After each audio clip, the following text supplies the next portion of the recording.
राधा और कृष्ण का प्रथम मिलन वृंदावन में हुआ था।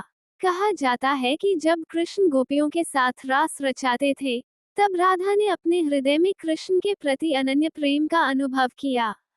कृष्ण, जो स्वयं भगवान विष्णु के अवतार माने जाते हैं, राधा के साथ अपना अनूठा प्रेम बंधन साझा करते हैं।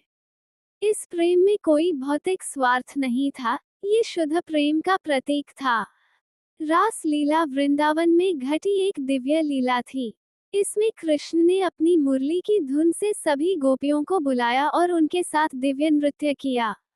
राधा इस लीला में प्रमुख स्थान रखती थी।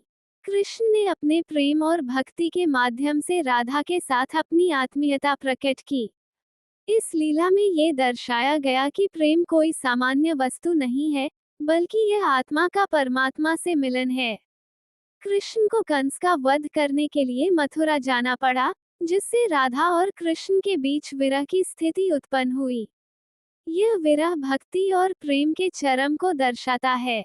राधा ने कृष्ण के बिना अपने जीवन को आध्यात्मिक साधना में परिवर्तित कर दिया।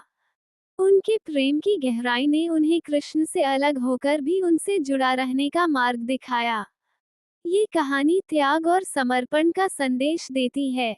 कहा जाता है कि भगवान श्री कृष्ण ने एक बार रुक्मिणी से कहा कि राधा उनके हृदय में बसती हैं।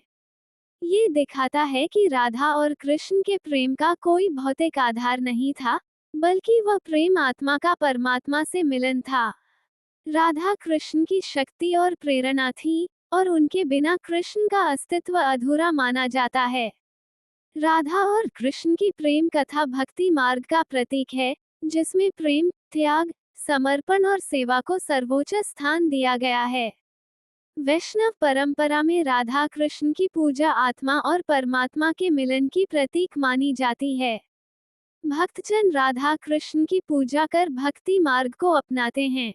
राधा और कृष्ण की कहानियां ये सिखाती हैं कि प्रेम का अर्थ केवल सांसारिक संबंध नहीं, बल्कि परमात्मा के प्रति समर्पण और आत्मा की यात्रा है।